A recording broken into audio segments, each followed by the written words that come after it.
Recebi uma mensagem muito interessante também, que eu gostaria de fazer aqui uma reflexão sobre ela. Acho muito pertinente.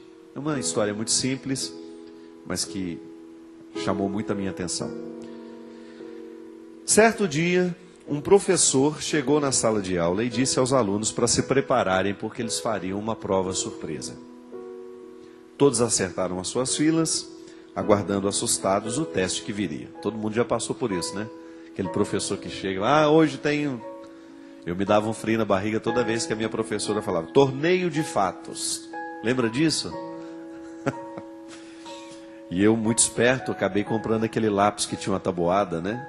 Funcionou 2 aulas. Depois ela descobriu que eu dava uma pesquisadinha. Aí o professor foi entregando, e então a folha da prova, com a parte do texto virada para baixo, né? Como era de costume. Devia ser mimeografada, né? Gente, outro dia eu estava lembrando do tal do mimeógrafo, né? A gente quase ficava tonto, do tanto que aquilo cheirava álcool, né? Porque a professora entregava logo na hora que rodava, né? Cheirão de álcool dentro da sala. Aí entregou para todo mundo. Depois que todos receberam, a professora pediu que eles desvirassem a folha. Para a surpresa de todos, não havia uma só pergunta escrita, nenhum texto, apenas um ponto redondo escuro no meio. O professor, analisando a expressão de surpresa de todos, disse o seguinte: agora vocês vão escrever um texto sobre o que vocês estão vendo. Todos os alunos confusos começaram então a difícil e inexplicável tarefa de fazer então um texto sobre aquela imagem. Terminado o tempo, a professora recolheu as folhas, colocou-se na frente da turma e começou a ler as redações em voz alta. Todas, sem nenhuma exceção, definiram apenas o ponto escuro, tentando dar explicações por sua presença no centro da folha. Terminada a leitura, a sala em silêncio e a professora então começou a explicar.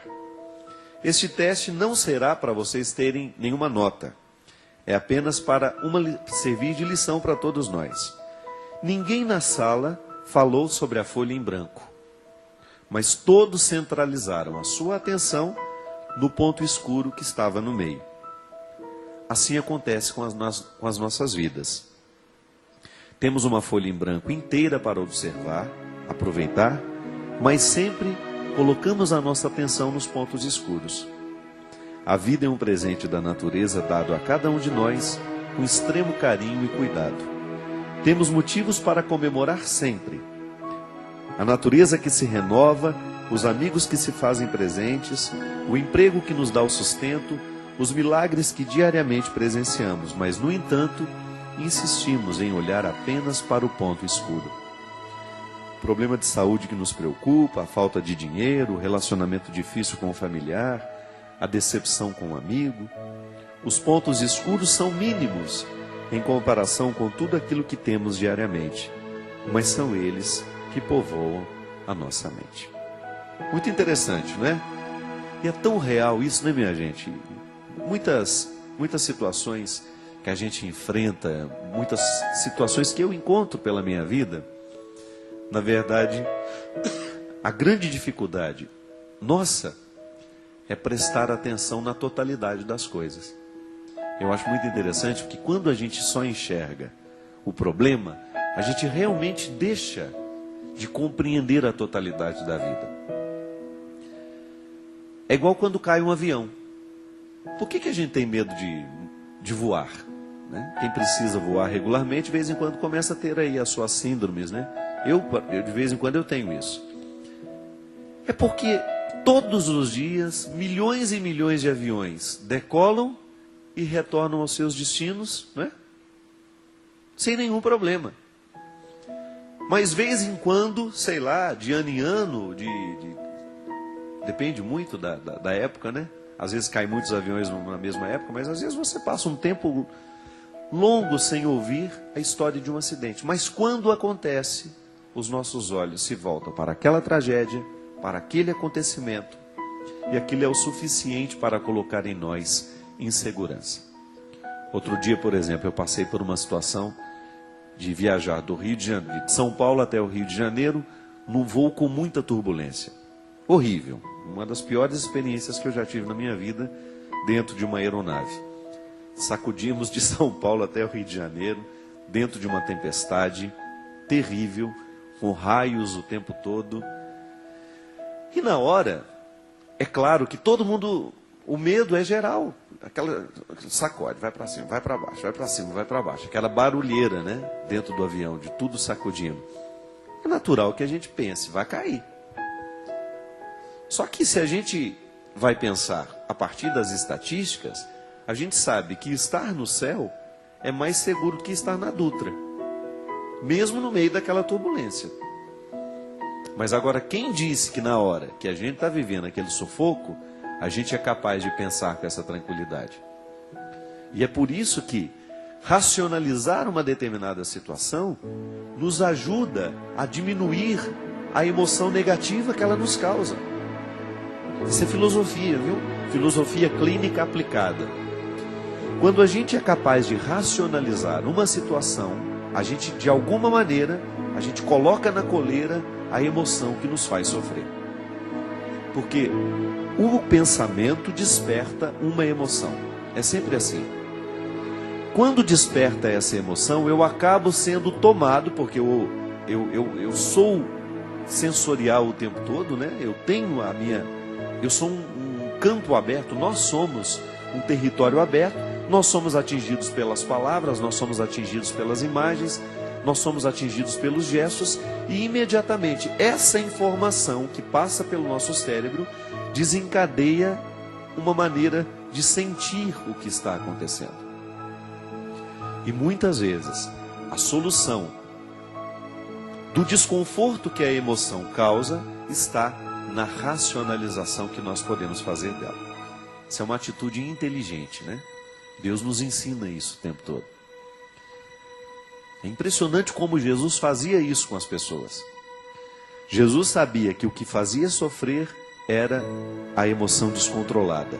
Então ele tinha uma palavra para reorientar aquela emoção sem controle. Por isso que nós acreditamos muito que a nossa conversão passa pela nossa mente. Por quê? Porque a mente transforma o nosso jeito de sentir.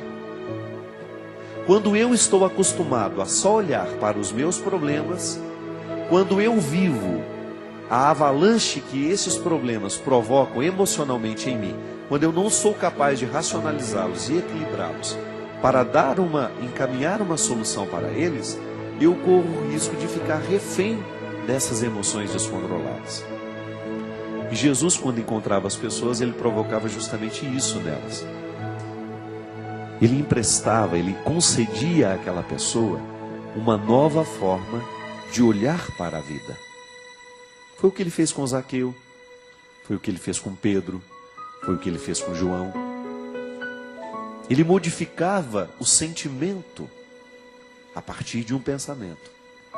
Isso é muito interessante porque isso a gente consegue falar assim didaticamente, mas na hora que a gente está vivendo, razão e emoção se dão no mesmo pacote, né? Mas a gente tem como, no momento em que a emoção está nos dominando, tentar colocar um cabresto nessa emoção para que ela não venha nos prejudicar. É igual você, foi abandonada. Digamos que você tinha um namorado, você era apaixonada por ele te traiu, foi embora, e agora você vive o desconforto de não estar mais ao lado dele. É uma emoção que te prejudica, porque essa emoção, ela te faz sentir-se julgada fora, ela te faz sentir menosprezada. Agora, como é que você pode se salvar? Impedir que essa emoção continue a te julgar dentro de um poço que depois fica difícil de sair. É você racionalizar. Se ele foi embora, é porque eu não represento muito para ele. Se eu não represento muito para ele, não vale a pena sofrer por ele. Aí você começa a ter uma informação racional para tentar organizar a desordem afetiva. O que eu realmente perdi? Quando o namorado vai embora, o que você realmente perde? Será que você perdeu situações concretas?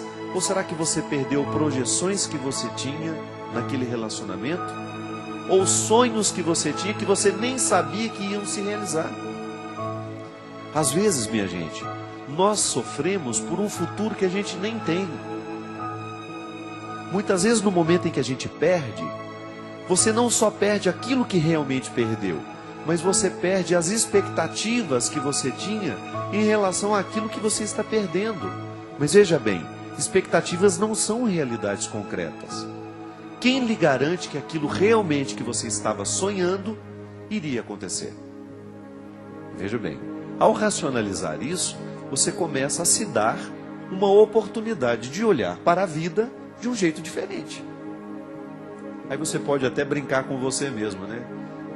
Foi embora. Quem sabe levou então a possibilidade de ter uma desgraça na minha vida, porque eu não sabia como ia ser o casamento com essa criatura. Por isso que a fé nos ajuda a pensar de maneira positiva. Sabe por quê? Porque quando a gente perde alguma coisa e a gente tem fé em Deus, a gente resolve assim: Deus sabe o que fez. Não é verdade? Isso alivia muito o sofrimento das pessoas, e isso é real. Porque isso passa pelo esquema mental da pessoa. É uma fé que interfere no jeito de pensar. Quando aquela pessoa é capaz de dizer: Deus sabe o que faz, perdi, o emprego não deu certo, a viagem que eu tanto sonhava não deu certo, é melhor você colocar essa frase dentro do seu coração, já que você não tem como alterar o resultado. É verdade, Deus sabe o que faz, a viagem não deu certo. Eu me recordo que agora acho que um mês atrás, naquele primeiro problema que teve do vulcão na Argentina, no Chile, que cancelaram todos os voos que iria para a Argentina.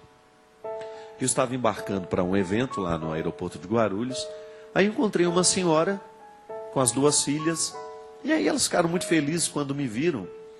E aí vieram conversar comigo na fila do check-in. Ficamos batendo um papo e eu perguntei: para onde vocês estão indo? Ela falou: não, padre, nós agora já estamos voltando para casa, que nós estamos aqui desde as 5 horas da manhã, tentando embarcar para Buenos Aires. Tínhamos programado um final de semana lá, não deu certo, a gente não tem como ir, perdemos tudo. Isso já eram quase 5 horas da tarde, e elas precisavam voltar para Campinas, já tinham desistido mesmo de ir para Buenos Aires. E aí, eu falei: nossa, mas que triste, né? As expectativas da gente frustram. Aí a senhora, a mãe das meninas, virou e falou assim: padre, eu fiquei realmente muito chateada. Fiquei aborrecida, chorei, mas agora há pouco me veio uma coisa assim no meu coração. Não era para ser. Nós não vamos morrer hoje. Nós vamos ter a oportunidade de ir para Buenos Aires numa outra ocasião. Não vou ficar causando um sofrimento maior do que já me causei até agora. O que eu posso fazer? O vulcão está lá julgando as suas cinzas, nós não temos como pousar lá. E eu disse para as minhas filhas: vamos fazer o seguinte, não temos como ir, não vamos ficar sofrendo mais do que a gente já sofreu. Deus sabe o que faz. E ela usou essa frase, que eu acho extremamente sábia, para a gente colocar no momento em que a gente não tem mais como alterar o resultado de um investimento que a gente fez. Amar é investimento. Às vezes a gente ama aquela pessoa, quer estar ao lado dela, mas ela não quer mais estar com a gente. Ao invés de você ficar mergulhando e fomentando, fazendo multiplicar esse sofrimento, coloque isso no seu coração. Perdi. Vão-se os anéis, ficam os dedos, não é verdade? Não tem essa expressão também? Não vamos ficar prestando atenção naquilo que a gente perdeu. Vamos dar à vida uma nova oportunidade. Alimente essa expressão de fé dentro de você.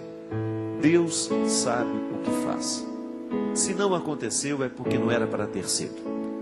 E esse é um desprendimento, minha gente, que requer muita simplicidade da gente, mas que pode dar certo. Viu?